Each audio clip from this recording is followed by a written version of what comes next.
Bonjour à tous et je vous souhaite la bienvenue sur ce nouveau webinaire organisé par le département formation de la Gazette des communes.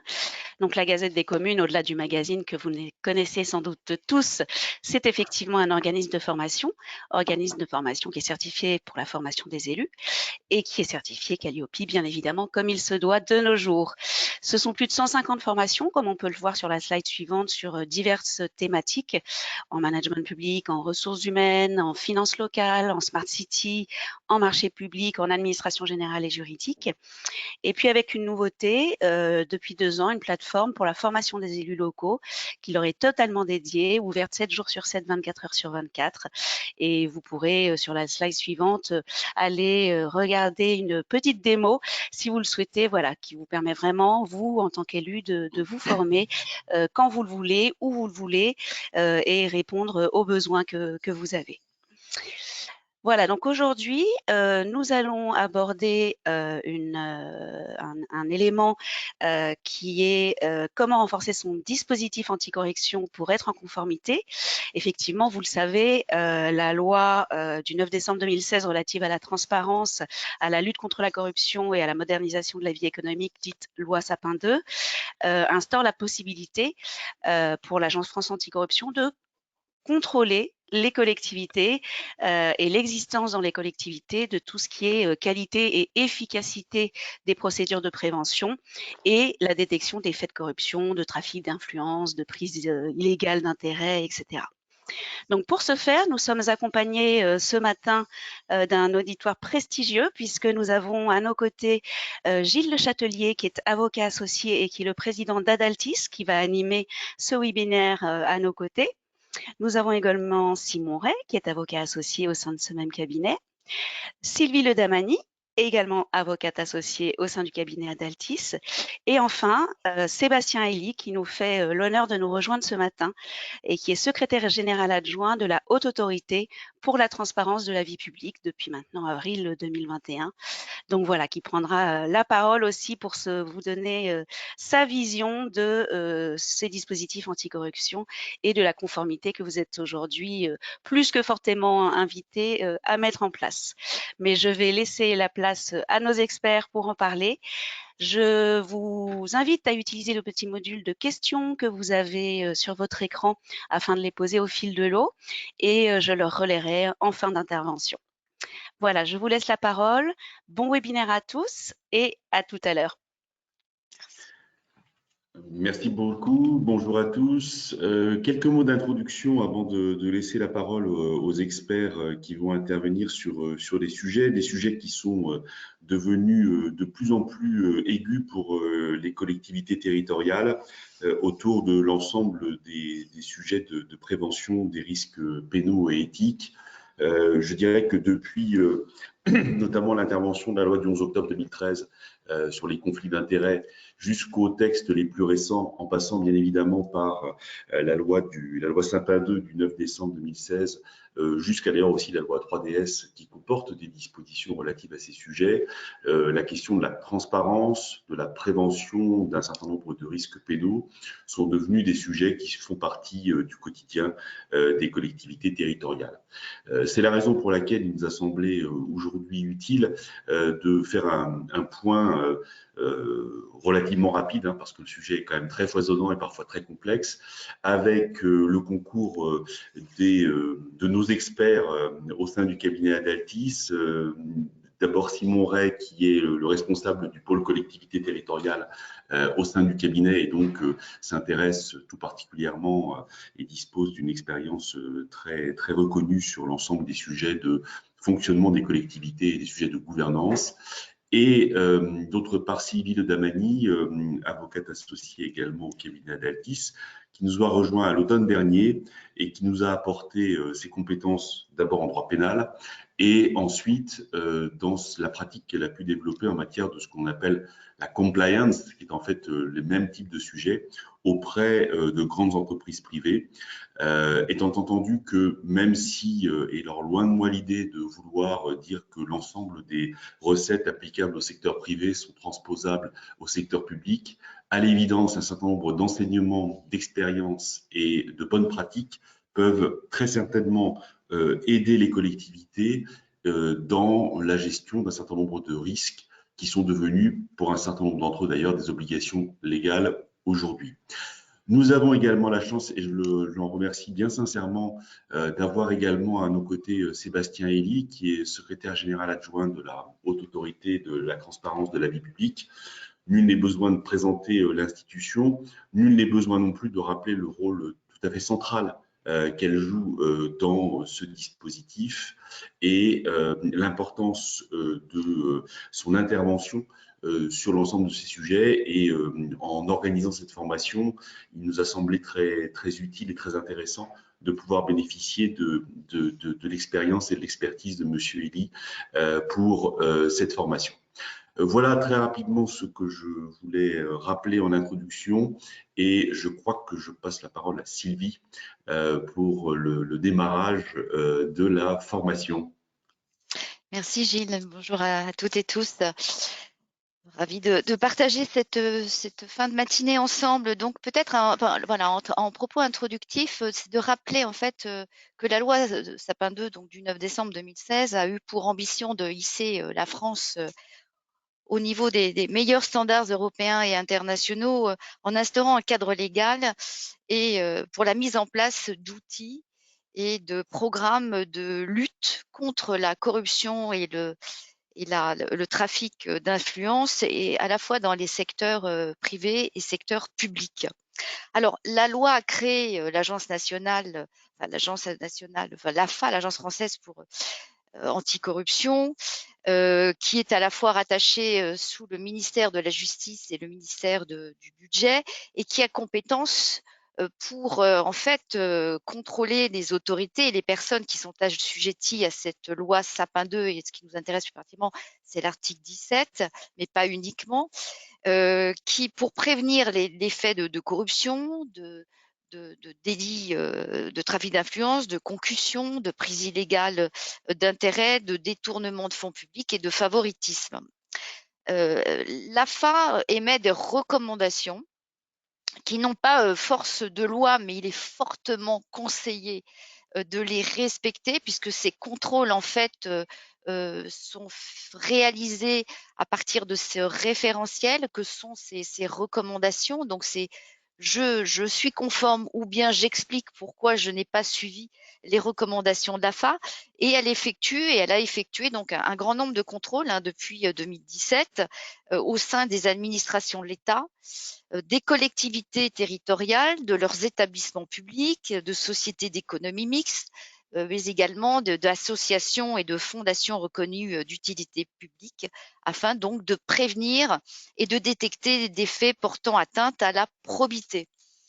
Quelles sont les obligations et pour qui dans le secteur public qui nous intéresse ce matin? Eh bien, donc, l'Agence française anticorruption, l'AFA, a émis des recommandations donc en décembre 2017, 21 décembre 2017, et les a mises à jour le 12 janvier 2021, entrée en vigueur ces nouvelles recommandations le 12 juillet 2021, et elle a travaillé plus particulièrement sur le secteur public. Elle a pris modèle donc sur les 8 piliers auxquels doivent se conformer les acteurs du secteur privé. Elle préconise aux acteurs publics dans ses recommandations de mettre en place un modèle de lutte contre la corruption et plus largement donc d'atteinte, les risques d'atteinte à la probité, autour de 3 piliers. 3 piliers fondamentaux. Le premier, c'est l'engagement de l'instance dirigeante, et vous le savez, l'exemple doit venir du haut, quelle que soit l'organisation. Si on ne donne pas l'exemple, il est inutile de mettre en place un quelconque dispositif au sein d'une organisation. Donc l'AFA entend par instance dirigeante d'un acteur public, eh bien les personnes élues ou nommées qui disposent du pouvoir de gérer une personne morale publique. Le deuxième pilier, c'est un pilier fondamental, c'est la clé de voûte d'un programme de prévention, c'est la cartographie des risques d'atteinte à la probité. On y reviendra en deuxième partie du webinaire. C'est un c'est un outil très utile, très intéressant, je dirais même incontournable, puisqu'il permet de savoir où on en est, c'est-à-dire d'identifier les risques d'atteinte à la probité au sein de son organisation. Il permet la mise en œuvre de mesures de prévention que l'on va identifier dans un plan d'action et de détecter de manière efficace les risques. L'AFA précise, et on accompagne depuis début 2018 un grand nombre d'organisations, secteur privé, mais aussi public, dans le cadre de contrôle de l'Agence française anticorruption. Et la cartographie des risques on est souvent, enfin systématiquement d'ailleurs, challengé sur cette cartographie. Comment est-elle réalisée? Elle doit bien sûr être écrite, très structurée, fondée sur des entretiens individuels, qu'elle ne soit pas, donc l'AFA s'assure qu'on ne l'a pas prise sur une étagère, on ne l'a pas rédigée sur un coin de table. Donc, elle doit être sérieuse, structurée et donc auditable. Et le troisième pilier, c'est la gestion des risques. Donc, c'est le contrôle interne que vous connaissez bien. On n'a pas attendu la loi Sapin 2 pour avoir un contrôle interne, c'est pour la maîtrise de ces activités. Et pour les acteurs publics, eh bien, la gestion du risque passe par l'élaboration d'un code de conduite qui n'existe pas toujours, de la formation du personnel qui est fondamentale, de l'évaluation des tiers avec lesquels l'organisation publique contracte, un dispositif d'alerte, donc ça je vous renvoie aux articles 6 à 9 et qui, de la loi Sapin 2 et qui est d'autant plus d'actualité qu'il y a un renforcement de la protection des lanceurs d'alerte. Notamment, nous avons la semaine dernière la loi du 21 mars qui justement traite du sujet en transposant la directive européenne en la matière. Et donc, bien sûr, des contrôles internes opérés. Sont concernés par le dispositif anticorruption dans vos organisations, eh bien, les agents, les collaborateurs, les membres de l'instance dirigeante, l'ensemble des élus qui ne font pas partie de l'instance dirigeante, les membres des cabinets et également, si nécessaire, les bénévoles.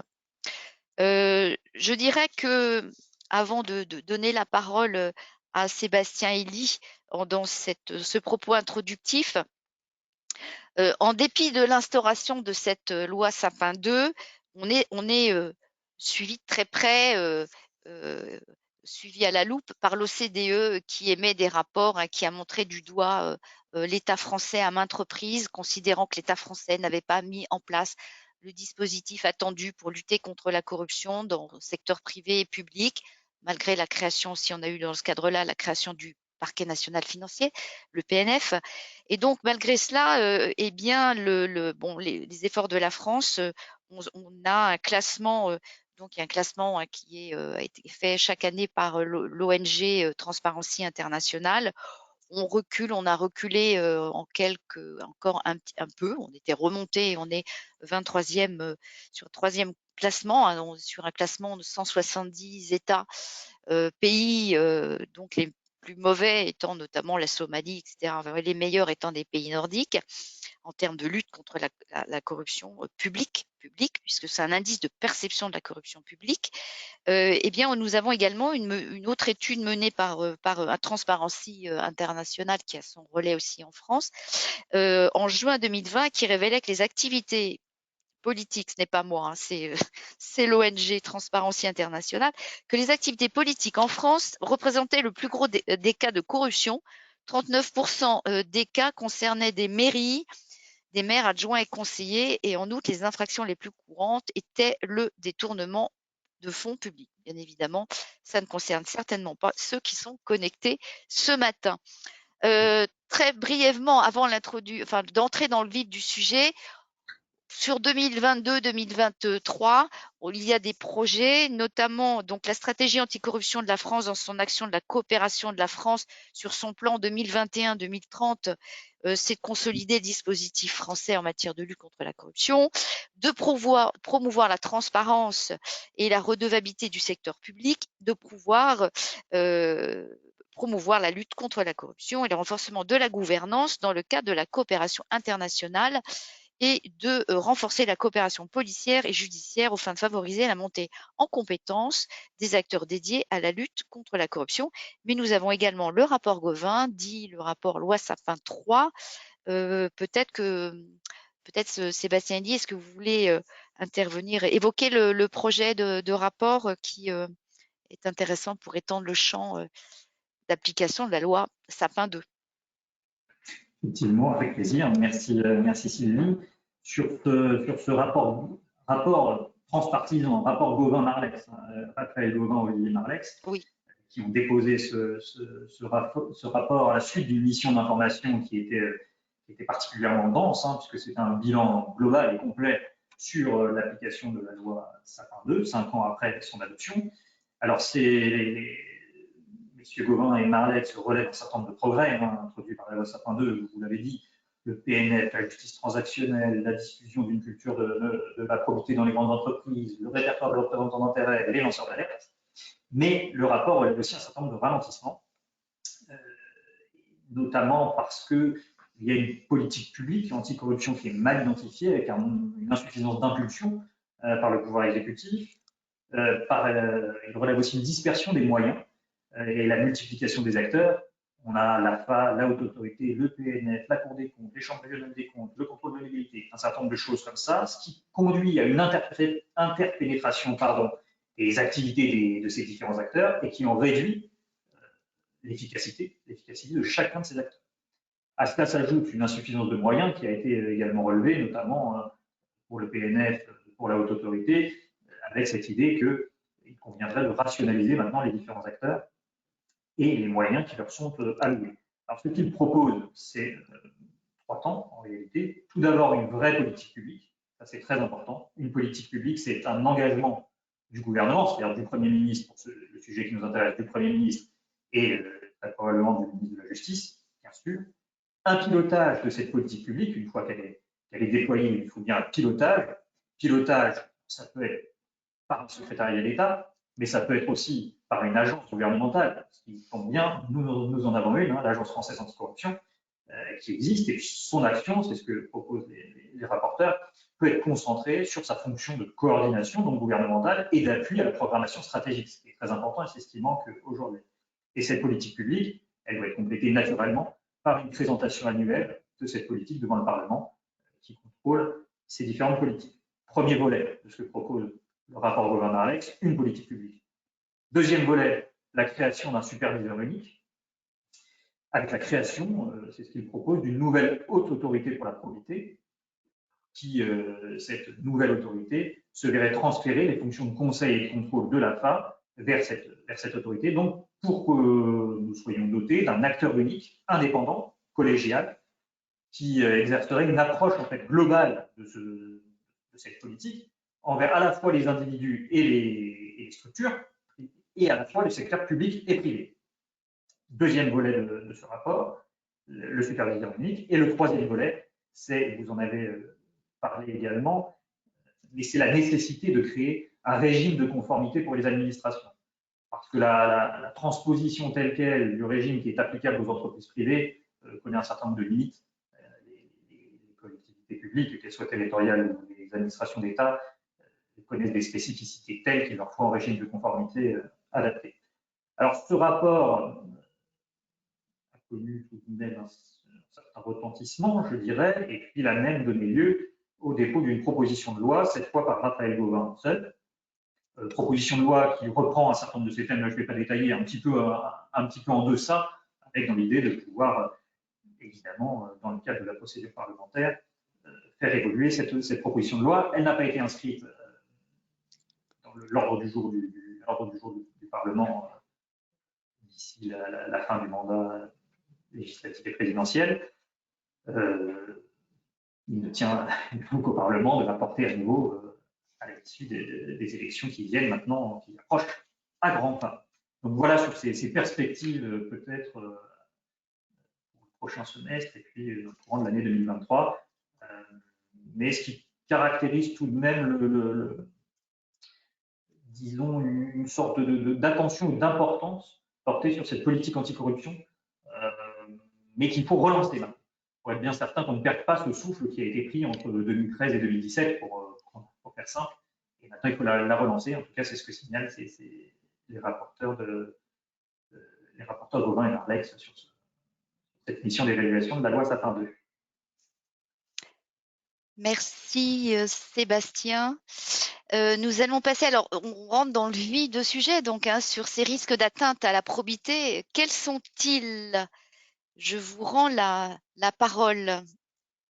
Oui, merci beaucoup. Bon, on va essayer d'entrer dans des choses bien concrètes et bien précises, mais c'était simplement pour rappeler très rapidement 3 points, qui ne portent pas spécifiquement sur la loi Sapin 2, encore que l'un d'entre eux aussi, particulièrement, mais qui entrent très clairement et assurément dans la compliance ou la conformité, selon le terme que l'on souhaite employer, et qui entrent dans le champ de compétences de la haute autorité.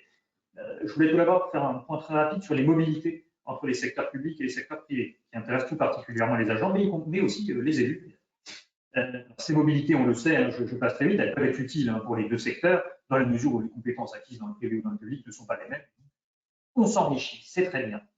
Mais en passant de l'un à l'autre, bien sûr, les personnes peuvent s'exposer à un certain nombre de risques d'atteinte soit à des principes déontologiques, l'impartialité, la neutralité, ou des atteintes à la concurrence, si on prend un côté entreprise privée, et puis aussi des risques de nature pénale, dont on reparlera, mais notamment la prise illégale d'intérêt ou la corruption.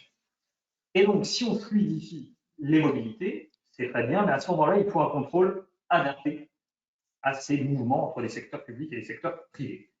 Sans entrer dans le détail, on verra s'il y a des questions à la fin, on observe tout de même, y compris à la haute autorité, que ces questions, elles entrent aujourd'hui directement dans les dispositifs de compliance des entreprises privées. Et évidemment, des acteurs publics qui doivent prendre des décisions lorsque leurs agents partent dans le privé.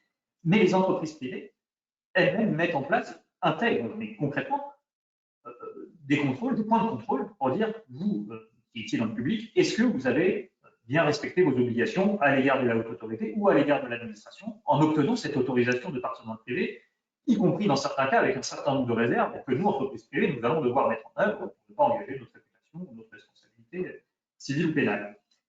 Et ça, c'est assez récent, mais ça montre bien que ces mobilités doivent être intégrées au dispositif de compliance. C'était le premier point. Le deuxième point, c'est sur la mission historique de la haute autorité qui était le contrôle des obligations déclaratives, c'est-à-dire du patrimoine et des intérêts, pour être très concret, des plus hauts responsables publics. On en a 17 000 à peu près en France aujourd'hui.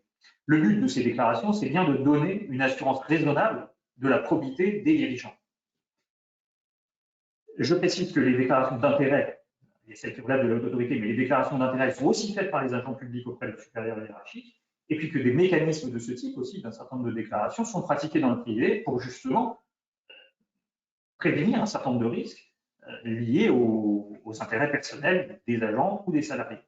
Et donc, ce système déclaratif, j'en parle dans un sens assez large, ce système déclaratif, cela participe aussi de la gestion RH des agents et des salariés, dont on parlera un petit peu après. Et puis le troisième point, toujours dans le champ de la haute autorité, mais qui relève de la compliance, et qui là est complètement inclus dans la loi Sapin 2, c'est la régulation du lobbying. Donc, 5 ans après la loi Sapin 2, les obligations d'inscription sur le répertoire et puis de déclaration des activités sont globalement assez bien comprises. Mais le régime est particulièrement complexe, pour ne pas dire hermétique, et même parfois incohérent, tel qu'il est prévu par la loi et par son décret d'application. Et avec un régime, on le sait, un régime juridique qui n'est pas clair, et bien ça génère des risques en tant que tel, des risques d'atteinte à des principes déontologiques, mais aussi le risque d'insécuriser les responsables et les agents publics qui ne savent pas forcément systématiquement à qui ils s'adressent. Et en plus, et ça c'est important au niveau local, au 1er juillet 2022, le répertoire est étendu à un certain nombre de responsables publics locaux, d'ailleurs l'État, des agents publics et des élus. ce qui va poser un certain nombre de questions très particulières, hein, parce que jusqu'à présent, le répertoire était centré au niveau national, mais maintenant au niveau local, les enjeux sont très différents. Et dans la mesure où la méconnaissance du dispositif peut conduire à des sanctions pénales, cette partie de représentation d'intérêt, qui est quelque chose de très important pour les entreprises privées et très important pour le secteur public, de connaître les besoins de la société civile, cette partie-là va aussi entrer dans les dispositifs de compliance afin de s'assurer qu'elle soit pratiquée de façon à la fois transparente, raisonnable et sans porter atteinte aux principes déontologiques. Donc voici ces trois éléments structurants du champ d'intervention de la haute autorité qui entrent dans le champ de l'éthique publique et de la compliance, mais je vous rends la parole pour maintenant évoquer très concrètement les risques liés aux atteintes à la probité, notamment les risques pénaux. Alors, sans vouloir faire un cours, hein, c'est nullement notre objectif, mais c'est de rappeler quand même qu'est-ce que, en fait, la corruption, le trafic d'influence, la concussion. C'est tout ceci. Alors, donc, ce n'est pas la loi Sapin 2, hein, c'est dans notre code pénal et c'est très ancien. Donc, ce qu'il faut avoir en tête, c'est sur la corruption, c'est le fait de donner ou de recevoir un avantage indu. C'est de fait par quiconque de proposer sans droit à tout moment, directement ou indirectement, des offres, des promesses, des dons, des présents, des avantages. Ça peut prendre différentes formes, hein, pas uniquement des sommes d'argent, à une personne dépositaire de l'autorité publique chargée d'une mission de service public ou investie d'un mandat électif public. Là, on se situe dans la corruption publique. À partir du moment où vous avez un agent public qui est impliqué, c'est qualifié de public. Et donc, les sanctions sont plus lourdes puisque nous avons l'emprisonnement pour 10 ans d'emprisonnement, ce qui est un maximum, ce qui est déjà beaucoup, et une amende de 1 million d'euros, mais qui peut être bien supérieure puisqu'elle peut être fixée à un montant donc au double, donc porté au double du produit tiré de l'infraction. Donc ça, ça peut être, on peut avoir des amendes donc très lourdes qui sont prononcées. Le trafic d'influence, eh bien, vous rajoutez une autre personne, donc au lieu d'être 2, on est 3. Alors, je veux dire que on soit actif ou passif, les sanctions sont les mêmes, voilà, y compris pour le trafic d'influence. Et c'est le fait, donc, le trafic d'influence, c'est le fait par quiconque de solliciter ou d'agréer à tout moment, directement ou indirectement, des offres, des promesses, des dons, des présents ou des avantages quelconques pour lui-même ou pour autrui, pour abuser ou avoir abusé de son influence réelle ou supposée, en vue de faire obtenir d'une autorité ou d'une administration publique des distinctions, des emplois, des marchés ou toute autre décision favorable. Et je dirais, même quand bien même nous n'aurions pas obtenu ce que nous aurions aimé recevoir, eh bien l'infraction en fait est commise. Les peines, donc 5 ans d'emprisonnement, amende de 500 000 euros, dont le montant toujours peut être porté au double du produit tiré de l'infraction. S'agissant de la concussion, donc c'est une infraction un peu moins courante, mais néanmoins qui existe, et il y a quelques dossiers, voilà, notamment en cours.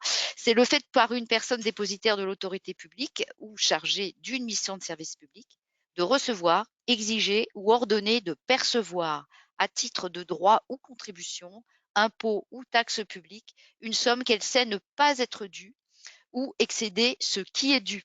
Voilà, et on a également des sanctions très lourdes avec les casiers judiciaires. On va donc on trouvait que c'était important de rappeler hein, ce que sont les atteintes à la probité. Et nous avons également, je vais donner la parole à Simon, je crois, pour la prise illégale d'intérêt. Oui, en fait, merci Sylvie. Hein, sur les autres infractions, hein, puisque le dernier triptyque d'infractions pénales qui sont susceptibles d'être engagées et qui, quelque part, je pense, sont les plus dangereuses et les plus fréquentes pour les élus et les collectivités, qui sont la prise illégale d'intérêt, le délit de favoritisme et le détournement de fonds publics. Avec, je pense, important de faire peut-être s'attarder un peu plus sur la prise illégale d'intérêt, puisqu'elle a connu une actualité intéressante et importante avec la loi 3DS, et donc qui nous pousse à faire un petit rappel historique, puisque cette prise illégale d'intérêt, qui à mon sens, selon ma lecture, était la plus dangereuse pour les collectivités, puisque parfois, elle conduisait à la condamnation d'élus ou de fonctionnaires qui ne pensaient pas mal faire dans leur intervention, mais eu égard à la lecture assez stricte et assez précise faite par les juridictions pénales, pouvait ouvrir en tout cas un risque et des sanctions potentielles, notamment puisque historiquement, dans la définition de cette infraction, il suffisait d'établir un intérêt quelconque qui pouvait avoir une lecture assez large. Et donc, initialement, c'était le fait de prendre, recevoir, conserver directement ou indirectement, attention, également indirectement, un intérêt quelconque dans une entreprise ou une opération dont l'auteur a, au moment de l'acte, en tout ou partie, la charge d'assurer la surveillance, l'administration, la liquidation ou le paiement. Et donc, là-dessus, ce qui était important d'établir, et la lecture des juridictions pénales, c'était bien la participation même à la décision, mais aussi à l'ensemble de son processus qui était à l'origine du délit. Parfois, certaines collectivités, le simple fait de sortir au moment du vote de la délibération ne suffisait pas de s'exonérer de ce risque pénal, c'était bien ne pas prendre part à l'ensemble du processus décisionnel, notamment participation aux commissions thématiques préalables ou aux différentes instances en amont. Donc c'était cette participation même à la décision des élus qui pouvaient engager leur responsabilité pénale dès lors qu'on démontrait que celui-ci ait pris ou reçu un intérêt quelconque, quelle que soit l'opération en cause.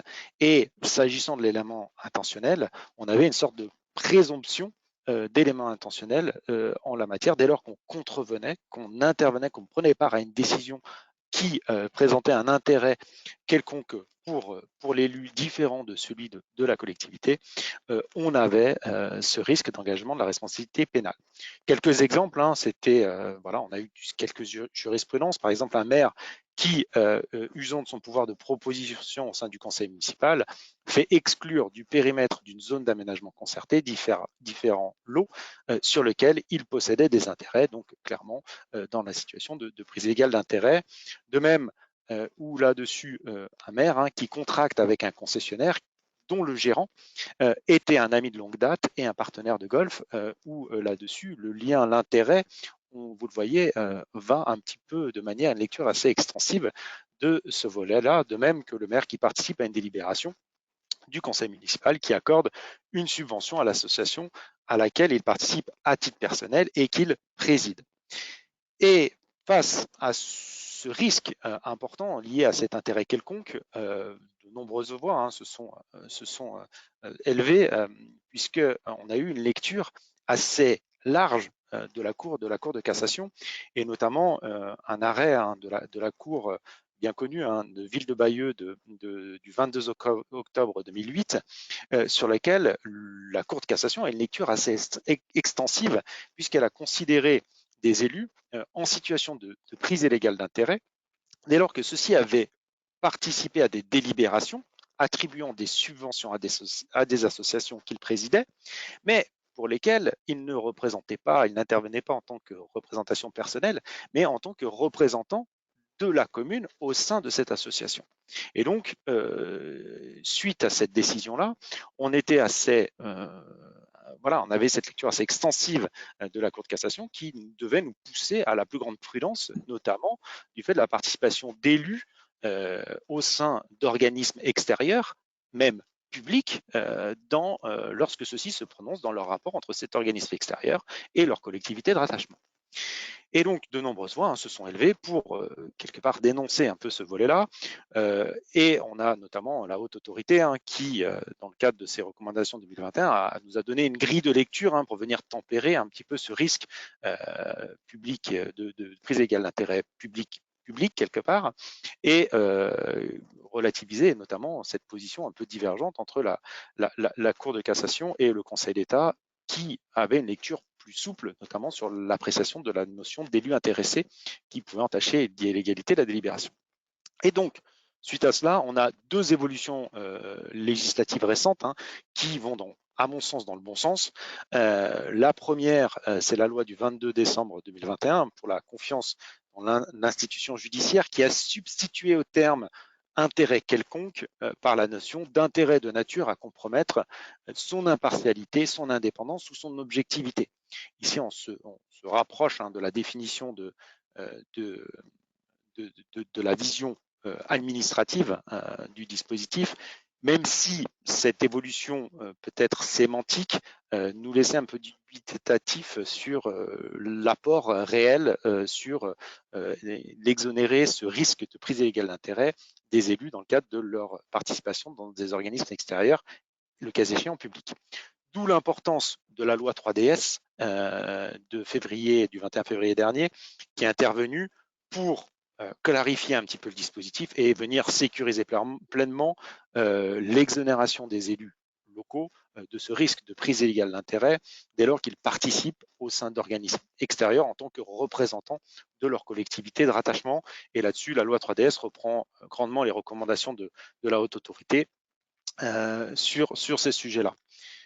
Elle intègre à nouveau un nouvel article, l'article 1111-6 du CGCT, qui vise à exonérer du triptyque d'illégalité, c'est-à-dire de la prise illégale d'intérêt, de la notion d'élu intéressé à l'affaire, qui peut entraîner d'illégalité la délibération, et la notion de conflit d'intérêt pour des élus dans différentes situations lorsqu'ils représentent leur collectivité de rattachement ou de leur regroupement, type EPCI, au sein d'organismes extérieurs. Et la loi 3DS distingue deux types de situations. La première situation où on a, j'ai envie de dire, une exonération totale de ces risques, c'est pour lorsque les élus locaux représentent leur collectivité territoriale ou leur groupement au sein d'un autre groupement de collectivités territoriales, au sens, à mon sens, de l'article L5111-1 du CGCT qui définit les groupements de collectivités territoriales type EPCI ou syndicat mixte. Autrement dit, lorsqu'une commune lorsqu'un élu représente sa commune au sein d'une communauté de communes, lorsque celui-ci se prononce sur les relations entre la communauté de communes et la commune membre, il bénéficie d'une exonération du risque d'engagement de prise illégale d'intérêt dans ce cadre-là, ce qui est plutôt bienvenu. Sinon, ça avait tendance, je pense, à vous complexifier les choses sur éventuellement obtenir la majorité pour adopter certaines décisions dans les liens entre la commune et le PCI de rattachement, mais également au sein de syndicats mixtes en la matière.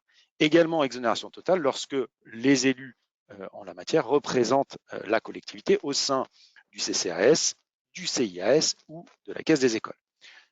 Donc là, on est vraiment sur une exonération totale. À mon sens, le législateur a peut-être oublié certaines institutions dans le cadre de cette exonération totale, par exemple au sein d'un établissement public de rattachement en la matière. Mais je ferme la parenthèse sur ce sujet-là. Et donc ça, c'est l'exonération totale, indépendamment, toutes les décisions adoptées entre l'organisme extérieur public, tel qu'évoqué, et la collectivité de rattachement bénéficient de cette exonération totale. L'autre volet, c'est l'exonération partielle, puisque là, la loi 3DS prévoit une exonération partielle des représentants de la collectivité au sein d'autres organismes extérieurs, qu'ils soient de droit public, type GIP, type établissement public, ou d'autres personnes morales de droit privé, type association, SEM, SPL, etc., dans le giron des collectivités. Pourquoi je parle d'une exonération partielle? Puisque la loi prévoit par principe une exonération, l'impossibilité d'engager cette infraction dans les rapports lorsque les élus représentant la collectivité ou leur groupement au sein de ces organismes extérieurs participent aux délibérations concernant les liens entre la collectivité et cet organisme extérieur. Toutefois, la loi prévoit que pour certaines décisions, là, l'élu ne doit pas participer, sauf à prendre le risque de se placer en situation de prise illégale d'intérêt. C'est le cas, par exemple, si on octroie un contrat de la commande publique à l'organisme extérieur concerné, par exemple une commune qui va conclure une délégation de service public avec une association au sein de laquelle la commune est représentée par cet élu, donc il ne faut pas qu'il participe, j'insiste, à l'ensemble du processus décisionnel pour adopter cette décision. De même pour l'octroi d'aide, c'est-à-dire de subventions, garantie d'emprunt, etc. La participation au commissions d'appel d'offres qui ont vocation à se prononcer sur les contrats à conclure avec l'entité concernée, commission DSP, etc. Ou par exemple les décisions qui se prononcent, qui concernent directement, indirectement l'élu, par exemple la fixation de sa rémunération au sein de l'organisme extérieur concerné. Donc voilà, présomption partielle parce qu'on est exonéré de ce risque, sauf pour certaines décisions visées expressément par la loi. Donc voilà pour la prise illégale d'intérêt qui a connu, à notre sens, grâce à la loi 3DS, une précision utile qui permet de réduire le champ du risque pour les collectivités territoriales, leurs élus et leurs fonctionnaires. Mais attention, ça reste quand même une infraction qui, à mon sens, est la plus dangereuse pour les élus. De manière plus rapide, hein, les deux infractions autres, c'est par exemple le délit de favoritisme, qui, celui-ci, un délit classique, hein, si vous ne respectez pas les règles de la commande publique, par principe. Ce qui est important de préciser là-dessus, c'est que l'élément intentionnel ici est présumé par le juge. C'est-à-dire que dès lors que vous êtes un élu local, vous êtes par principe censé connaître que les règles de la commande publique s'appliquent au contrat que vous êtes censé passer. Donc attention, on y reviendra un peu sur les zones de risque, hein, mais ça constitue aussi une zone de risque importante pour les élus en la matière. Peut-être un exemple, hein, par exemple un maire qui retient l'offre moins-disante d'un imprimeur local hein, pour la confection du bulletin municipal en noir et blanc, mais en cours d'exécution, va changer la donne, va lui demander une impression couleur, alors que c'était une option dans le cadre du marché public initial qui n'avait pas été retenue et pour lequel un concurrent avait présenté une offre moins-disante. Et donc, le juge a considéré qu'on était dans cette hypothèse-là. Hein, la Chambre criminelle, la Cour de cassation du 22 janvier 2014, hein, a considéré dans cette décision-là qu'on était dans le cadre d'un délit de favoritisme. Enfin, le détournement de fonds publics qui également peut constituer une zone de risque importante. Peut-être juste quelques exemples hein, pour ne pas monopoliser la parole. Ici, une zone de risque importante, c'est par exemple les mises à disposition d'agents. Mise à disposition d'agents au bénéfice de collectivités extérieures sans remboursement des indemnités afférentes, des frais de mise à disposition, peut constituer un détournement de fonds publics. De même, des choses plus classiques, hein, un maire qui achète pour son compte des œuvres d'art avec le budget de la commune, ce n'est pas théorique, hein, on a des décisions jurisprudentielles en la matière. De même qu'un conseiller, le président du conseil général, qui a effectué des voyages personnels payés par le conseil général. Attention, ça peut être le cas, c'est si jamais vous pensiez rentrer dans le cadre de dispositifs permettant le remboursement de frais et que ces dispositifs ne sont pas applicables. C'est un risque également qui peut s'appliquer dans ce cadre-là. Donc voilà un petit peu pour balayer très rapidement, on pourrait en parler des heures et des heures, ces différents risques pénaux identifiés en la matière. Merci Simon. Donc on va évoquer les principales zones de risque et je dirais que ce que l'on voit nous chez nos clients en ce moment, c'est une grande agitation s'agissant des hospitalités sportives et notamment dans la perspective des JO 2024. Et donc, ne sachant plus si ils peuvent accepter, recevoir des invitations et notamment même on a la Coupe du Monde de rugby, c'est 2023 également. Donc, ce sont des vrais sujets à la fois côté secteur public et secteur privé. Voilà, je donne la parole à Sébastien.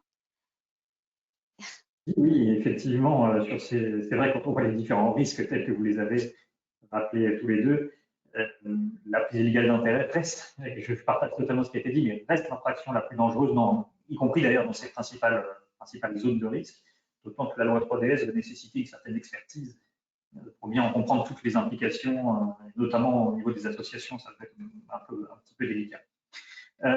Sur ces zones de risque, donc bon, moi, j'envisageais d'insister un peu plus sur les cadeaux et invitations, notamment, et les marchés publics. Mais puisque vous avez lancé l'histoire des invitations, notamment dans le sport, mais pas seulement, effectivement, on peut éventuellement commencer par ça. Avec tout de même un principe à garder en tête, c'est qu'un agent public, je parle bien des agents, un agent public n'est pas censé recevoir de cadeaux. Et Et ça, ça peut être posé comme un principe quand même assez général, c'est-à-dire que quand on est fonctionnaire, on ne doit pas recevoir de cadeaux. Pour les élus, bien sûr, c'est moins évident, puisqu'il y a une représentation de leur collectivité, donc les choses se font un petit peu différemment. Et puis, il y a certains agences, notamment de l'État, c'est un cas encore un petit peu particulier. Cela étant dit, une fois qu'un cadeau ou une invitation est susceptible d'être remis à un agent ou à un élu, il faut toujours s'interroger sur sa valeur, le moment auquel on le reçoit et puis ce que l'on en fait. Sa valeur, là, si je reste sur les cadeaux, par exemple aux États-Unis, on a les membres du Congrès ont interdiction de recevoir un cadeau de plus de 50 $. À l'Assemblée nationale, c'est un peu différent. Les cadeaux de plus de 150 € doivent être déclarés. Des dispositifs similaires peuvent être mis au niveau des collectivités territoriales, notamment pour les élus, parce que justement, ça facilite un petit peu le traitement de ces cadeaux. Pour les invitations, en termes strictement de valeur, on le sait en principe dans la fonction publique, lorsqu'on a un déplacement à la suite d'une invitation, on est censé normalement se déplacer en seconde classe. Lorsqu'on va dans un hôtel, les agents, il y a des tarifs qui sont fixés par des arrêtés. C'est en principe 90 € en province, 110, 120 € à Paris. Alors, bon, il ne s'agit pas de dire que si on dépasse de quelques euros, ça ne va pas. Il faut tenir compte du moment, en effet, de comment ça se passe, mais ça donne des cibles quand même. C'est sûr que si on est invité à un colloque, qu'on y va en seconde classe et qu'on est invité pour la nuit parce que ça se passe à 20 h et qu'on doit payer une nuit à 100 €, il n'y a pas de difficulté. Par contre, si on est invité pour une intervention de 10 minutes pendant 3 jours dans un hôtel à 500 € la nuit, il y a manifestement un problème. Et entre les deux, c'est là que ça se complique. Mais il faut garder ces cibles de valeur bien en tête pour pouvoir ensuite apprécier ça, quitte à se faire aider par son prêtre et mon déontologue si besoin, on y reviendra après. Les moments, c'est évidemment très important. On pense évidemment aux procédures de marché public. On pense aux procédures d'attribution d'autorisation d'urbanisme importantes. À l'inverse, si ce sont des manifestations sportives dans lesquelles l'élu ou l'agent n'intervient pas en tant que tel, mais c'est un petit peu différent. Donc là, il y a une analyse, une appréciation très concrète à faire en fonction de chaque situation qui est absolument indispensable. Et je pense tout de même qu'il ne faut pas décider tout seul lorsque l'on a un doute. Là, le référent déontologue est très important, le supérieur hiérarchique aussi. Voilà. Et puis, donc la valeur du moment, et puis ce qu'on en fait du cadeau ou de l'invitation. Le cadeau, si sa valeur semble être un peu au-delà de ce que la collectivité a fixé, est-ce que ça vaut le coup de le remettre à la collectivité? C'est important aussi de tenir un registre des cadeaux qui sont remis et puis d'en faire une forme de publicité. Alors le registre sert à ça, la remise à la collectivité sert à ça. Mais si on dit on a reçu tel cadeau, on le remet à la collectivité, si on le dit publiquement, bon, ça limite naturellement le risque. Et puis après, il y a d'autres critères, la multiplication. C'est sûr que si on reçoit plusieurs cadeaux, plusieurs invitations par la même entreprise à un moment donné, ça pose un certain nombre de difficultés.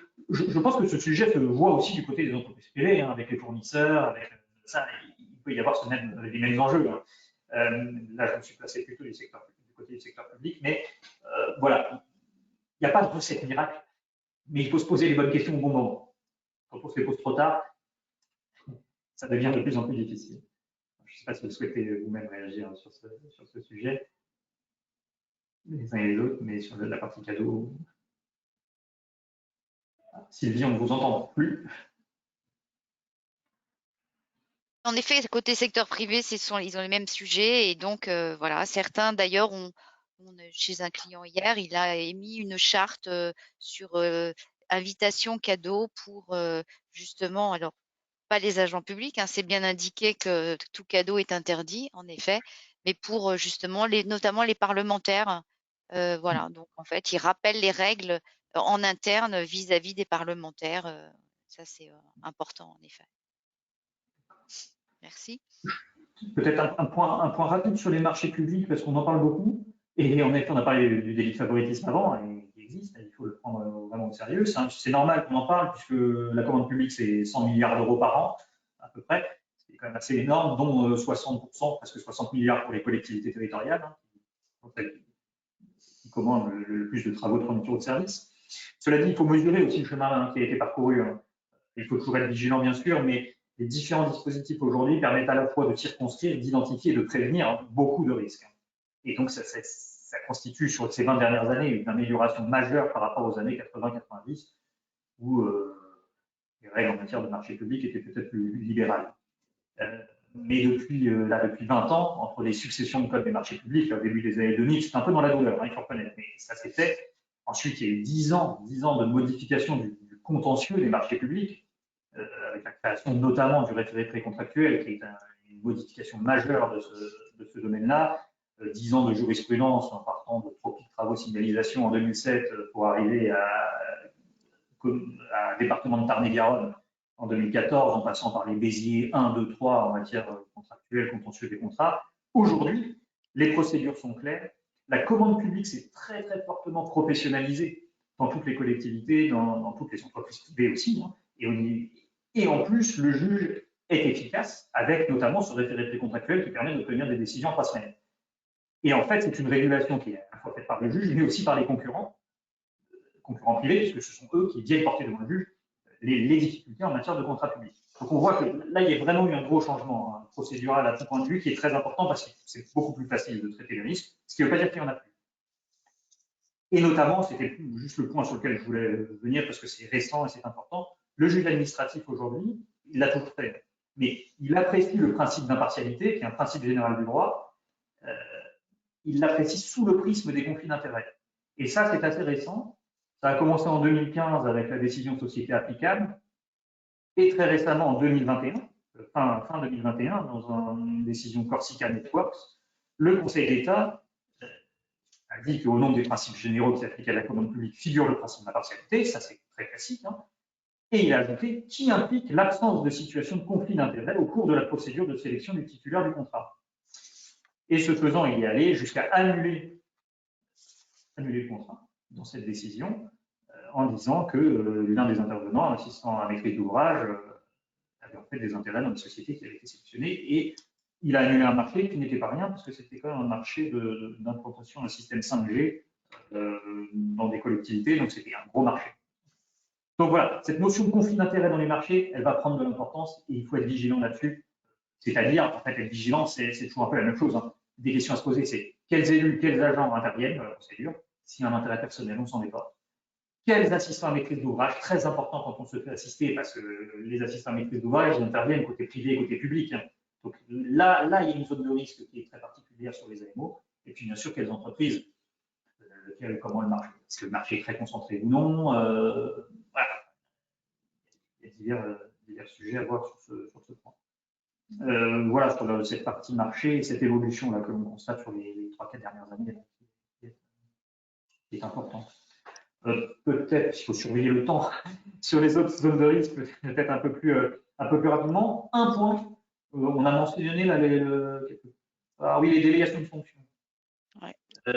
Délégation de fonction ou de signature. Normalement, une délégation de fonction emporte délégation de signature, sauf si l'acte qui donne la délégation de fonction dit expressément il n'y a pas de délégation de signature. Bon, une délégation de fonction, une délégation de signature, ça ne permet pas au délégant d'échapper à sa responsabilité. Ni administrative, ni pénale.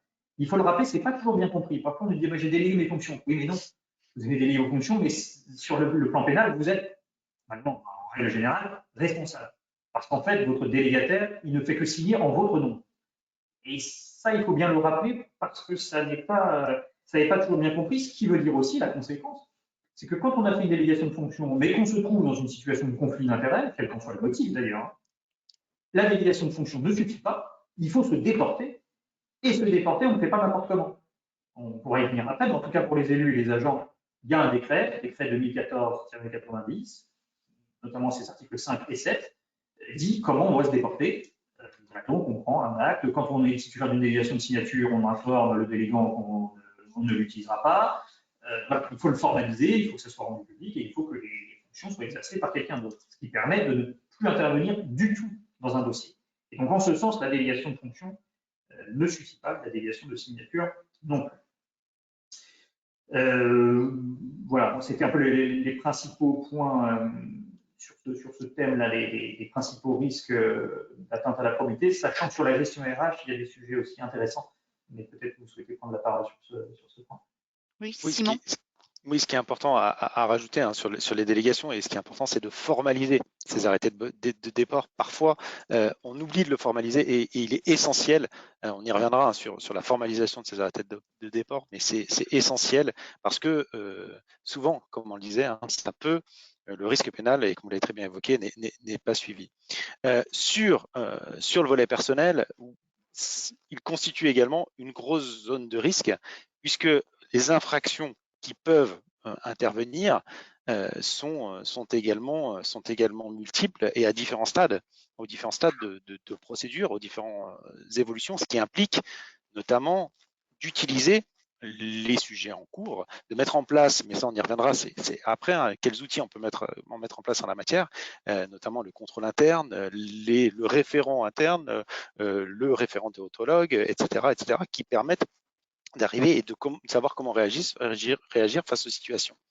Là-dessus, on a les différentes infractions qu'on a évoquées classiques hein, qui peuvent se retrouver. On a la problématique potentiellement de corruption.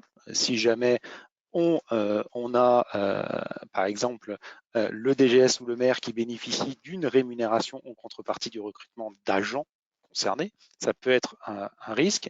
Des risques de prise illégale d'intérêt, par exemple si jamais un maire ou un DGS participe au processus de recrutement d'un agent qui s'avère être un membre de sa famille, exactement, et il y a une zone de risque importante. Détournement de fonds publics, que j'évoquais, attention sur les mises à disposition, vous avez parfois certaines collectivités qui mettent à disposition des agents auprès d'organismes extérieurs, qui juridiquement est tout à fait possible, sauf qu'elles oublient de bénéficier du remboursement des frais liés à la mise à disposition. Parfois, les textes vous permettent d'avoir une gratuité hein, de la mise à disposition, mais si les textes ne le permettent pas, attention, zone de risque là-dessus sur potentiellement détournement de fonds publics. Voilà, parfois, on ne pense pas mal faire, mais c'est ce que je disais, il peut avoir une zone de risque. Également aussi des risques parfois qui peuvent être des concussions, attention, des agents qui peuvent procéder à déclarer des heures supplémentaires qui n'ont pas forcément été effectuées, qui impliquent d'avoir un contrôle interne au sein de la collectivité pour bien s'assurer qu'il n'y ait pas de dévoiement et de risque en la matière, ou par exemple un agent qui bénéficie d'une reconstitution de sa carrière en fournissant volontairement hein, des éléments inexacts pour lui permettre de bénéficier d'un traitement indiciaire indu, et donc ce qui implique d'avoir des process interne de contrôle sur ces différents volets. Mais voilà, rapidement, parce que je pense qu'il faut qu'on passe aux éléments suivants sur qu'est-ce que l'on peut faire et quels sont les outils à mettre en place justement pour lutter et éviter la réalisation de ces risques, ou si jamais on est confronté à une situation de la sorte, avoir les bons réflexes en la matière. Nous rendons la parole à Sébastien peut-être pour rappeler en fait ce qui existe avant d'évoquer les recommandations de l'AFA. Oui, alors, très rapidement, on en a déjà un petit peu parlé, et d'ailleurs c'est ce que disait Gilles Le Châtelier en propédeutique à nos échanges. S'inspirer du privé, oui, absolument. Ils sont plus en avance que nous. La partie publique, en fait, il y a beaucoup de choses. Mais il faut quand même que ça soit adapté au secteur public parce qu'il y a déjà des choses qui existent. Et on l'a dit, on en a déjà parlé, l'échange des comptes, l'AFA, la haute autorité, le juge administratif, le contrôle de légalité, le comptable public, les audits internes avec le corps d'inspection au niveau de l'État. Bon, il n'y a plus de corps, mais il y a toujours la mission. Bref, il faut quand même tenir compte de ça pour ne pas surajouter un certain nombre d'outils qui, au bout d'un moment, handicapent plus qu'autre chose. Donc, il faut bien adapter les outils que l'on souhaite mettre en place concrètement dans chaque collectivité ou administration afin de tenir compte de l'existant. Ne pas multiplier des outils qui deviennent en réalité inutiles. C'était juste ce petit point à rappeler au départ. On ne pioche pas dans un catalogue hein, en disant, comme vous disiez sur étagère, on dit tiens, voilà, j'ai coché toutes les cases.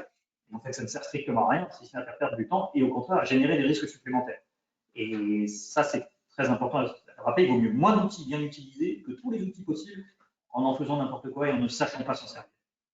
Mais on peut maintenant venir aux recommandations de l'AFA. Merci, oui, en effet, c'est de pratiquer le millefeuille ne présente aucun intérêt, au contraire, génère d'autres risques.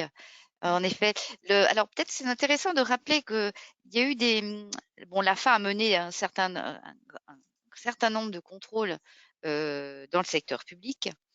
Il y a une enquête qui a été menée par l'AFA, alors là c'était en 2018, une enquête en ligne entre février et mai 2018 pour dresser un état des lieux sur la prévention justement de la corruption dans le secteur public. Et l'enquête se basait sur près de 49 935 entités composées de collectivités, d'entreprises publiques locales, d'offices publics de l'habitat. Et cette enquête avait mis en lumière des carences du secteur dans l'application de la loi Sapin 2. Alors, il faut dire que là, c'était quand même, c'était février à mai 2018, donc la loi quand même est entrée en vigueur. Alors, selon les dispositions, selon les articles, il y a eu des entrées en vigueur progressives, mais c'était 2017. Alors, parce que depuis, des progrès quand même ont été accomplis. Donc, une disparité entre les acteurs a été révélée par l'enquête, notamment entre les collectivités.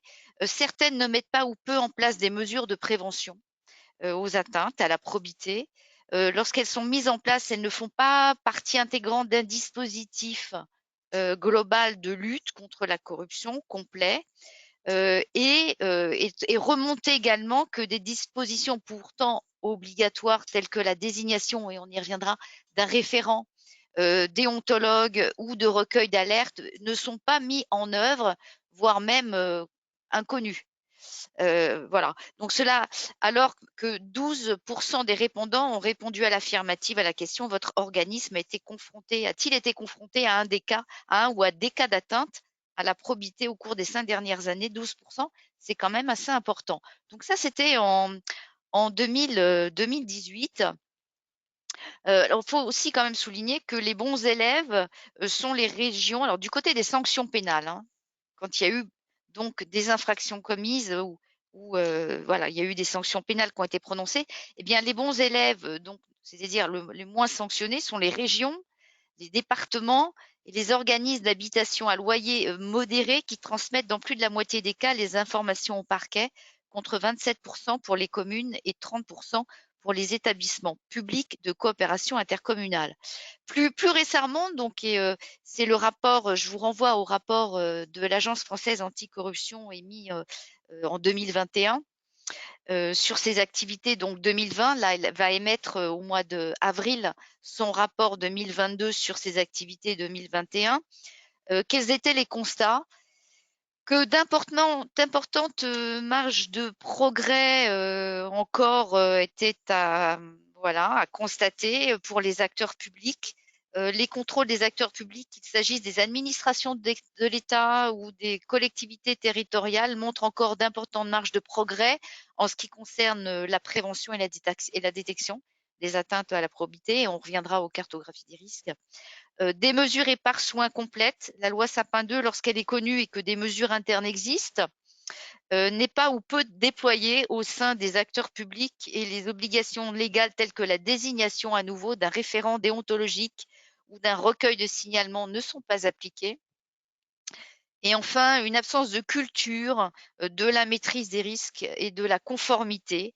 Les outils préconisés par la loi sont souvent absents, ou lorsqu'ils sont présents, sont incomplets, tels que le code de conduite ou la cartographie des risques, mais également lorsqu'il y a des contrôles et les procédures existent, ne prennent pas en compte tous les risques liés aux atteintes à la probité. On observe que il y a eu des progrès réalisés par les acteurs publics dans la mise en œuvre de dispositifs, mais c'est quand même beaucoup moins important que ceux constatés chez les acteurs économiques. Et on ne peut, enfin voilà, donc ça c'était un constat. Suite aux divers contrôles et constatations opérés par l'agence, donc elle a émis, donc comme nous l'avons indiqué, des recommandations spécifiques, et je vous renvoie en fait à ces recommandations mises à jour donc et entrées en vigueur au mois de juillet 2021. Et bien à partir de la page 48, les recommandations concernent, donc il y a une déclinaison des dispositions générales faites aux acteurs publics. Alors, on n'a pas suffisamment de temps pour entrer dans le détail. Simplement, le régime des sanctions disciplinaires y est également développé. il est mentionné, et on le comprend fort bien, que si les dispositions de la loi Sapin II s'appliquent avec plus de souplesse aux acteurs publics, l'AFA a renouvelé son exigence de formalisation et d'auditabilité. C'est ce que j'évoquais au début de notre webinaire. Il faut que ce soit auditable. Tout ce qu'on ne peut pas évaluer, ne peut pas être audité et ne peut pas être suivi. Donc, il faut que ce soit formalisé, que ce soit connu, que ce soit donc diffusé et que ce soit respecté, bien sûr, et donc contrôlé. Quelles sanctions? Bien, on n'a pas d'amende administrative qui est prononcée par la commission des sanctions, comme pour le secteur privé, mais les sanctions sont d'une autre nature et que vous connaissez bien. C'est la publication d'un rapport, par exemple, pouvant entraîner d'autres contrôles, donc la Chambre régionale des comptes, l'autorité de la concurrence, la haute autorité pour la transparence de la vie publique, etc. Bien sûr, on a l'atteinte à la réputation, à l'image de l'entité contrôlée et de ses acteurs, la perte de confiance également, voire le retrait d'opérateurs économiques en relation avec les acteurs publics concernés. Et il faut toujours avoir en tête également que les contrôleurs de l'AFA peuvent, dans le cadre de l'article 40 du Code de procédure pénale, être amenés à saisir le procureur de la République si lors de ces contrôles, ils ont constaté, ils ont eu connaissance d'infractions, ce qui n'est pas neutre. Voilà, je vous rends la parole, Sébastien, peut-être sur le référent déontologue, si vous le voulez bien. Oui, très bien. Merci. Effectivement, alors, sur le référent déontologue, il a été créé en 2016 et là, on a dit que c'est obligatoire dans les administrations d'État. Il y a quand même eu des progrès depuis 2016, depuis 2018, notamment du fait de la loi 2019, en fait, qui est sur la transformation de la fonction publique, qui confie au référent déontologue un rôle important dans les procédures dont on parlait au début de mobilité publique-privée. À partir du moment où il a un rôle obligatoire, lorsqu'il y a un doute dans le départ dans le privé, voilà, et à partir du moment où ce référent déontologue a un rôle obligatoire dans une procédure, nécessairement, ça a mis un petit coup de fouet sur les collectivités qui étaient en retard dans la nomination de leur référent déontologue parce que ça voulait dire qu'elles étaient, sinon complètement paralysées, mais handicapées sur la gestion de leur personnel qui veulent partir, revenir ou exercer des cumuls d'activités. Donc ça a permis quand même d'avancer dans les administrations sur ce référent déontologue qui a quand même un rôle essentiel, qui est d'apporter tout conseil utile au respect des obligations déontologiques. Okay. Avec la loi de 2019, il a toujours ce rôle-là, mais il a aussi le rôle d'intervenir dans les procédures dans le secteur privé notamment, ce qui crée d'ailleurs un rôle assez délicat. Le pilotage de ce rôle-là n'est pas si évident que ça, parce que quand on a par exemple donné un conseil confidentiel, bien sûr, déontologique, à un instant T, et qu'à T+1, la même situation se présente devant le référent déontologue, mais au titre de sa compétence obligatoire dans la procédure de départ de l'agent dans le secteur privé, c'est évidemment quelque chose sur lequel il faut être assez vigilant, parce que une fois qu'on a donné un conseil, c'est un petit peu plus difficile d'en donner un dans une procédure un peu différente. Donc, bon, et ça, c'est de la pratique, hein, ça fonctionne, mais il faut être un peu vigilant là-dessus. Et puis en 2022, donc avec 3DS, une nouvelle avancée pour le référent déontologue, puisque la loi 3DS a prévu le droit pour tout élu de consulter un référent déontologue. Alors, dans les grandes collectivités, c'était déjà fréquemment le cas, il y avait des référents déontologues, soit personnes physiques seules, soit certaines ont mis en place des organes collégiaux, des comités de déontologie, au sens large du terme. Pour les élus des plus petites collectivités, bon, c'est bien d'en avoir prévu le principe, ça va poser des difficultés un peu pratiques parce que, bon, c'est un référent déontologue, où est-ce qu'elles vont le trouver, ce référent déontologue? Alors, bon, voilà, il faudra voir, est-ce qu'on peut envisager des référents déontologues attachés à des associations d'élus, par exemple, ça pourrait être une solution.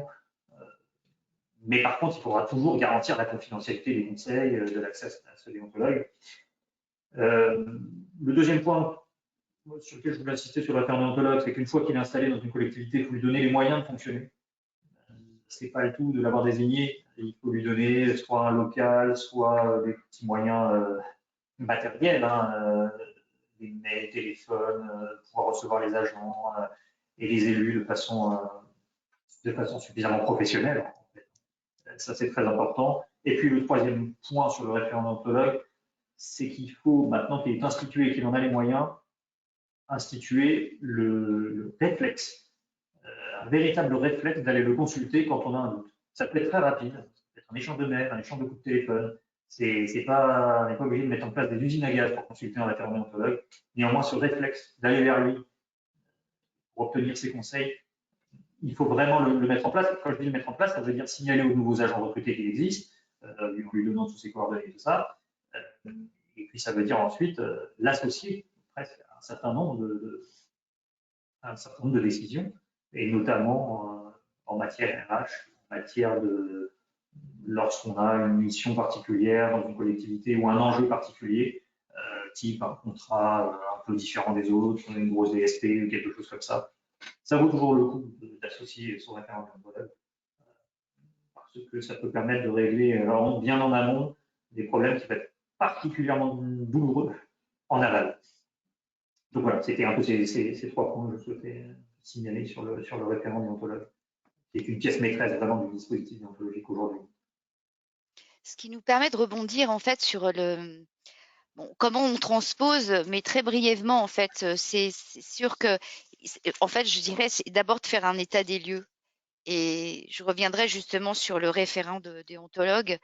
Ça pourrait aussi, le référent déontologue qui va contribuer à la construction en fait d'une cartographie des risques. C'est-à-dire, on fait un état des lieux. Qu'est-ce qu'il existe comme dispositif aujourd'hui, comme contrôle, notamment s'il existe, il y a un référent déontologue, et ça, c'est l'AFA, ne manque pas, enfin, elle pose la question, quels sont les moyens matériels, les ressources qui ont été mis à disposition de ce référent déontologue, parce que en fait, le risque, c'est d'avoir un joli programme, dispositif sur le papier, mais qui finalement ne vit pas sur le terrain, n'est pas connu. Donc, il n'y a rien de pire que de mettre en place un dispositif, une sorte de cosmétique qui finalement, on coche des cases et on est content, bah, on a ça, on a ça, on a ça, mais finalement, ça ne vit pas et ça ne sert strictement à rien. Et donc, ça ne permet pas d'identifier les risques et donc de prévenir ces risques. La cartographie est vraiment le point de départ. C'est très vertueux. Ça permet de poser, de regarder aussi tout ce qui est délégation, qui a le pouvoir, où sont justement situés les risques, qui les porte. Donc ça, qui les porte, ben, comme la délégation ne transfère pas les responsabilités, on voit très bien qui les porte.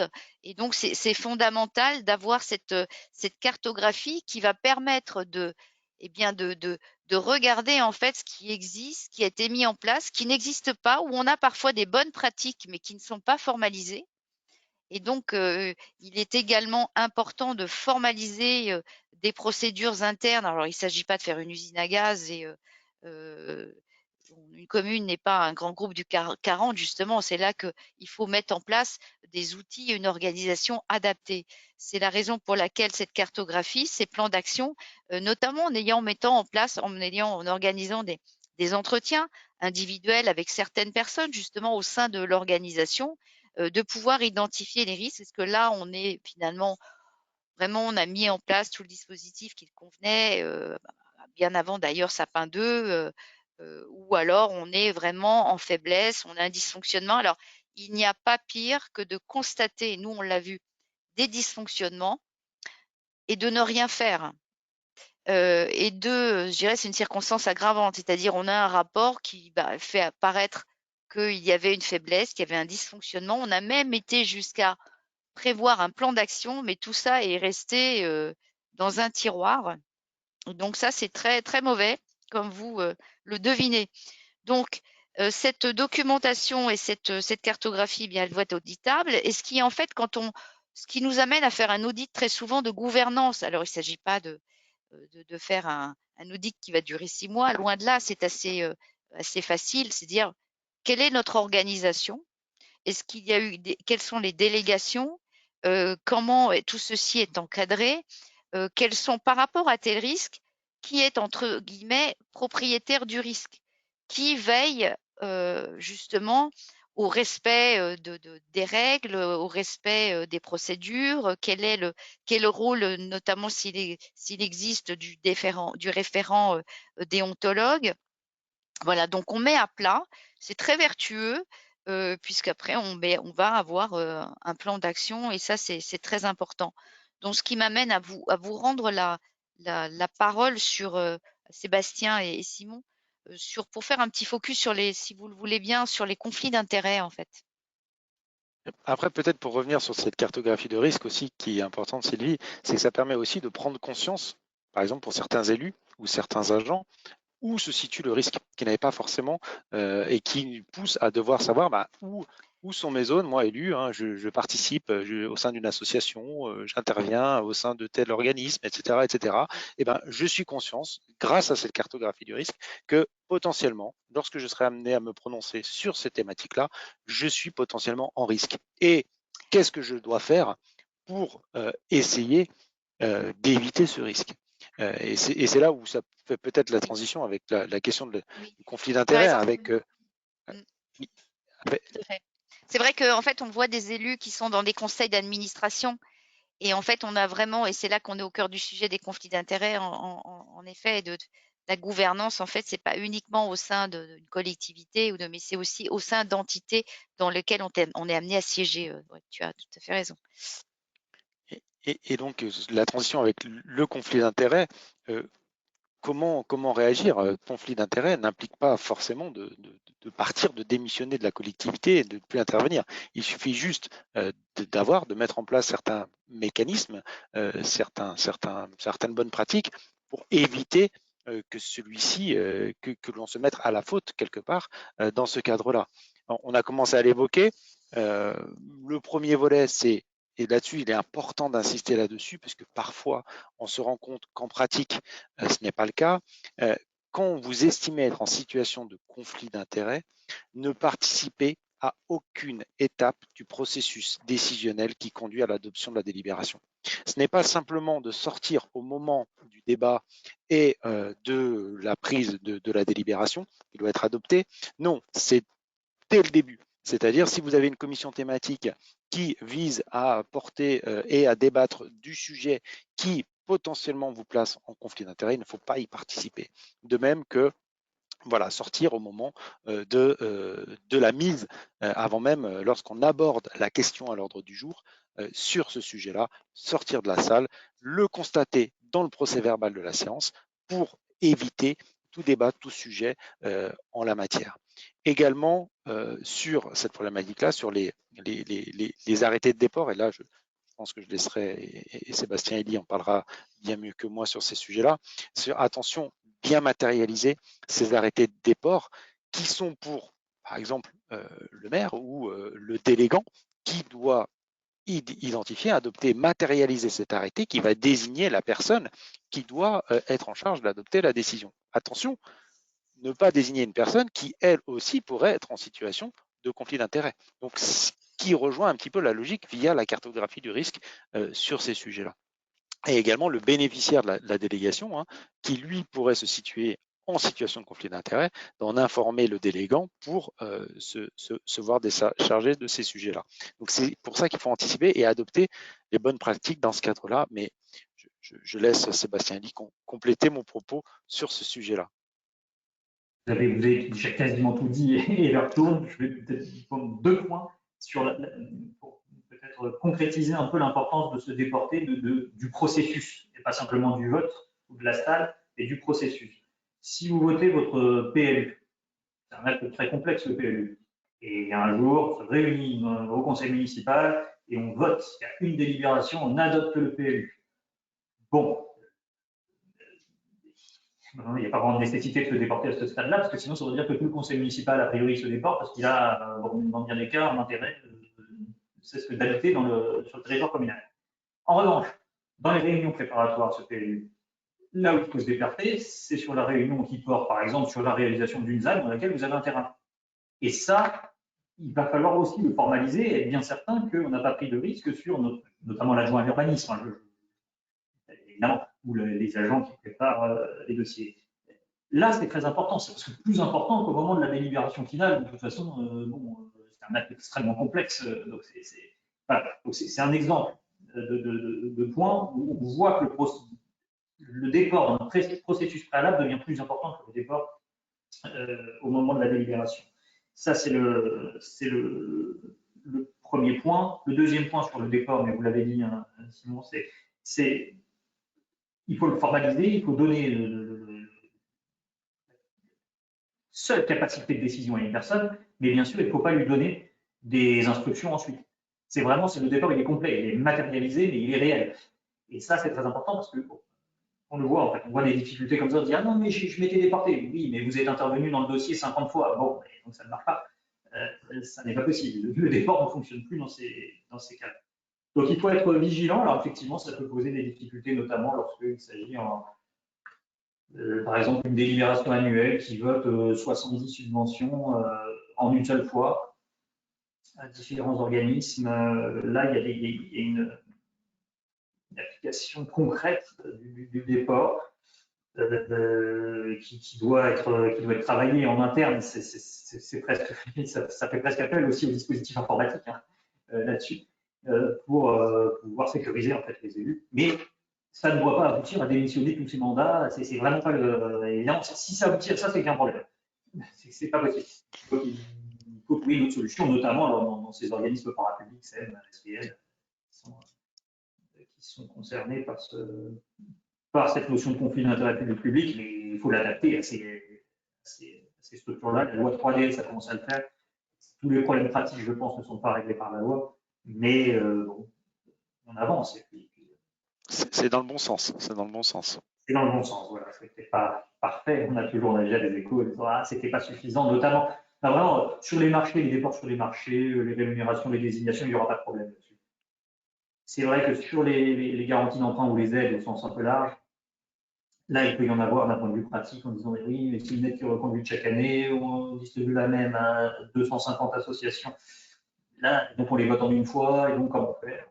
Là, oui, il y a des sujets pratiques de pilotage à améliorer, c'est certain. En revanche, c'est peut-être ma conclusion sur ça, c'est ce que vous avez dit aussi, Sylvie. On met en place un référent déontologue, une cartographie, une charte, des déports, avec un dispositif de communication autour de ça pour que tout le monde le sache bien. Je pense qu'il y a un point qui est absolument essentiel, on l'a dit, mais on le répète, c'est qu'il faut que tout ce dispositif d'ensemble soit adapté à la collectivité ou à l'administration concernée, c'est extrêmement important, et qu'il soit actualisé. Parce que s'il n'est pas actualisé, si la cartographie des risques n'est pas actualisée, en fait, c'est même mortel, parce que on peut tout simplement ne pas identifier le bon risque. C'est ce que vous avez dit. Voilà, je voulais insister un peu là-dessus. Merci. En conclusion, en effet, simplement, c'est en effet de mettre les outils adaptés en place à partir de sa cartographie. Et l'impératif aussi, c'est de formaliser, tracer, parce qu'il faut pouvoir prouver une sorte de renversement de la charge de la preuve, prouver que l'on a mis ce qu'il fallait en place. Le risque zéro n'existe pas, sauf pour les infractions, bien sûr, volontaires, mais le risque zéro n'existe pas. Donc vraiment de formaliser, de tracer et de diffuser et donc de former. Et ça, je pense qu'on pourra aussi, voilà, c'est important de former, de sensibiliser les différents acteurs au sein de l'organisation, de la collectivité ou de la structure c'est fondamental parce que lorsque l'on ne connaît pas qui est le référent déontologue, quand on ne sait pas comment on va sur le dispositif d'alerte ou qui on peut justement, avant de lancer une alerte, c'est qui est-ce qu'on peut consulter pour poser les bonnes questions. Ça, c'est en effet, ce n'est pas une bonne pratique. Voilà, écoutez, je pense, sauf si vous vouliez rajouter en conclusion quelques points avant de donner, voilà, de traiter les questions qu'on nous poserait. Gilles, Simon, Sébastien. Non, je pense que ce qui est intéressant maintenant, c'est de pouvoir éventuellement répondre à quelques questions. Alors, écoutez, un immense merci à tous les quatre. On a eu effectivement beaucoup de questions, mais au fil de votre intervention, vous y avez répondu petit à petit. Donc, finalement, tout va bien. je vais peut-être quand même reprendre une phrase que vous avez prononcée, Sylvie, sur en fait l'absence de culture de la déontologie et de la conformité dans les collectivités locales, qui sont un petit peu les mauvais élèves, etc. La loi Sapin 2 prévoyait en fait des sanctions administratives pour les entreprises et les EPIC qui entraient dans son champ d'application. Et au début, les collectivités publiques étaient quand même explicitement exclues du champ d'application de ces sanctions. Alors certes, elles pouvaient subir des impacts négatifs au niveau réputationnel, financier, pénal, organisationnel, tout ce qu'on veut. Mais donc voilà, depuis quand même a priori juillet 2021, il y a ces nouvelles exigences au moins de formalisation et d'auditabilité. Pourquoi est-ce qu'il y a eu en fait ce décalage et cette évolution du secteur privé vers le secteur public qui n'était pas là au départ, on va dire? Parce que la FA a avancé progressivement et donc c'est d'abord intéressé au secteur privé et ensuite aussi ils ont appris en marchant, donc ils ont certains ont découvert comment fonctionnaient les entreprises. Donc voilà, ils ont compris voilà qu'au départ ils avaient certaines postures et qu'après ils sont revenus. C'est-à-dire, on peut pas mettre un programme comme ça du jour au lendemain en place dans une organisation, quel que soit d'ailleurs le secteur. Et donc ils ont compris.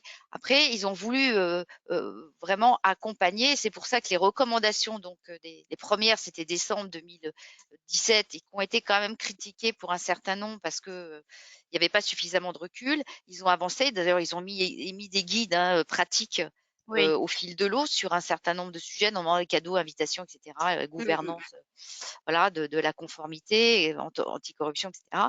Et puis, ils sont intéressés de plus près au secteur, voilà, au secteur public et aux agents, aux élus, aux collectivités, et en émettant ces recommandations. Mais les sanctions, il n'y a pas de sanctions spécifiques, en effet, concernant, hormis les sanctions que l'on connaît bien, absolument, mais on n'a pas les sanctions financières de nature administrative qui sont prononcées par la commission des sanctions. Mais je ne sais pas si j'ai répondu à votre question. Je pense. Monsieur Elie, vous vouliez prendre la parole. Voilà. Juste rajouter un point, et ce qui était dit au tout début, l'exemple vient d'en haut. Depuis sa création, mais depuis les 2 dernières années en particulier, il y a eu l'action de la FA, il y a eu celle de la Haute Autorité, j'en parle parce que c'est celle que je connais mieux, évidemment. Le président de la Haute Autorité a envoyé plus de 3000 courriers sur spécifiquement les conflits d'intérêts, leur traitement, les mesures à mettre en œuvre aux personnes qui sont dans le champ de la Haute Autorité, mais tout particulièrement, et notamment l'année dernière, ces courriers étaient destinés aux élus locaux, et notamment aux maires ou présidents d'exécutifs locaux, maires et EPCI. C'est lié d'ailleurs au renouvellement de 2020, donc c'était bien le moment de le faire. Mais voilà, donc cette sensibilité, elle se fait aussi de cette façon-là, c'est-à-dire que ça, c'est quand même une chose assez efficace, c'est-à-dire quand on touche directement la personne la plus responsable, c'est-à-dire l'exécutif, en lui disant, mais voilà ce que vous devez mettre en œuvre pour vous, mais aussi pour votre collectivité, c'est très important. Et donc, il y a une progression. Alors évidemment, elle est à la fois assez lente, on a plus de 500 000 élus, mais plus de 50 000 exécutifs locaux aussi. Donc ça prend du temps. Mais ça, c'est une diffusion, je dirais, qui s'enracine, en quelque sorte. Alors, bon, c'est pas fini, loin de là, mais on constate quand même un progrès finalement assez net dans cette culture de l'intégrité, en quelque sorte, qui commence à se diffuser dans les collectivités. Et alors justement, de ce que j'ai compris de votre intervention, j'espère que je ne me trompe pas, finalement, la taille des communes n'intervient pas dans la mise en place et la formalisation des procédures à mettre en place. Pourquoi, en fait, est-ce qu'on n'a pas effectivement essayé de jauger un petit peu en fonction des moyens, des dispositions, des dispositifs en place, du nombre d'habitants? Ça va peut-être venir parce qu'en fait, je me permets d'intervenir sur ce point parce que il y a eu une avancée en ce sens côté secteur privé, puisqu'en fait, il y a un guide spécifique qui a été émis pour les ETI et qui a été émis pour également les petites structures non soumises, n'entrant pas dans le champ de l'article 17 de Sapin 2, mais ne pouvant mettre volontairement certaines dispositions en place pour différentes raisons, notamment à la demande de certaines tierces parties et parties prenantes. Et donc, peut-être, on pourrait imaginer, mais ça, je pense que Sébastien va nous parler sur le sujet, mais on pourrait imaginer, en effet, cette approche en deux temps, en disant, voilà. Oui, effectivement, bon, un dispositif anticorruption, on ne peut pas dire, intuitivement, on ne veut pas dire qu'il faut en exclure certaines collectivités de par leur taille ou les inclure. En revanche, bon, moi, c'est ce que je voyais aussi en tant que magistrat administratif, même maintenant, on ne peut pas non plus tout mettre sur le même plan. Quand on a la ville de Paris avec 55 000 agents, des satellites, bon voilà, avec une collectivité de 500 habitants, bon, voilà, je veux bien le référendologue, la cartographie, tout ça, mais enfin, il va falloir, encore une fois, c'est une question d'adaptation du dispositif, mais vraiment, c'est ce qu'on voit pour les entreprises. Hein, c'est au départ, pour les grandes entreprises, très bien, on peut décliner pour des PME qui sont soumises à des risques d'ailleurs. Mais tout de même, on ne peut pas descendre trop bas. En tout cas, ou alors, en tout cas, il faudra à ce moment-là trouver d'autres moyens, humains, matériels, financiers, voilà, pour toucher des toutes petites structures. Non, il faut vraiment adapter le dispositif. Hein. Que les règles, que les principes soient les mêmes, c'est une chose. Que les outils soient déclinés, c'est indispensable. Et est-ce que dans ce point précis, est-ce que vous pensez que l'intégration des habitants dans les observatoires ou les commissions dédiées pourrait être un levier utile de sensibilisation pour les élus locaux?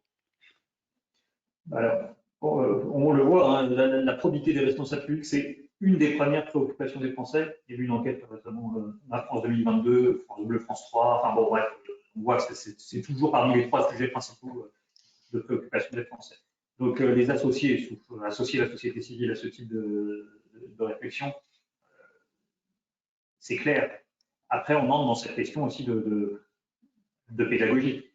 C'est-à-dire que si on associe la société civile, il y a des, comment dire, des locomotives, qui sont souvent des associations de lutte contre la corruption, et c'est très bien, mais qui suivent leur propre programme. Donc, il faut aussi arriver à ce moment-là à ce que la société civile, au plan nettement plus large, sur un périmètre donné, hein, aussi en fonction des collectivités, mais que cette société civile, comment dire, comprenne beaucoup de choses. C'est pas si simple que ça. Elle comprenne le fonctionnement des collectivités, comprennent les enjeux en termes de probité, comprennent ce qui est fait en matière de probité et fassent ce qu'on attend de la société civile à tout point de vue, hein, au sens démocratique. Là, c'est d'aller voter, c'est de voilà, parce que c'est très important d'être sensibilisé à ça. Mais encore faut-il que la chaîne ne se rompe pas dans le circuit de prévention de la corruption. Et là, oui. La place des parties prenantes, en fait, dans la gouvernance est importante et on pourrait, mais ça, il faudra beaucoup plus de temps. Il en a une affaire en cours, enfin, qui défraie la chronique sur les EHPAD. Et donc, il y a la question des parties prenantes et notamment des familles qui pourraient lancer des alertes, et donc qui concernent, bon là, en l'espèce, c'est une affaire Orpea, voilà, qui est évoquée dans la presse, mais qui pourrait aussi, voilà, qui concerne aussi le secteur public. Et voilà. Et donc, en effet, la place des parties prenantes sur ces sujets-là devient fondamentale. Ouais, c'est sûr. Et puis, écoutez, je vais aborder peut-être une dernière question. Donc, c'est vrai qu'on a parlé beaucoup d'atteinte à la probité, de conflits d'intérêts, d'arrêtés de déport, du fait qu'un maire, un élu ou autre doivent sortir au moment de la question qu'il concerne durant la séance. Alors, c'est vrai qu'on a beaucoup parlé de marché public, d'autorisation d'urbanisme, qui sont peut-être effectivement les sujets les plus sensibles. Mais on a une question sur les associations, et je crois que Sébastien Elie y a quand même répondu en grande partie. Mais on nous demande si, considérant que le vote des subventions n'a pas besoin de faire l'objet d'une délibération à proprement parler, et peut-être voter en même temps que le budget finalement, comment prévenir le risque dans ce cas-là? Et cela sous-entend-il que les élus membres d'une association n'ont pas à voter le budget dans sa globalité?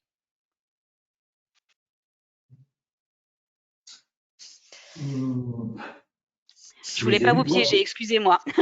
Non, enfin. Parce que sinon, ça pose un problème. Ça pose tout un tas de problèmes, les plus importants sont les subventions. Non, mais ça va être un sujet, je pense, qui serait d'un point de vue vraiment pratique.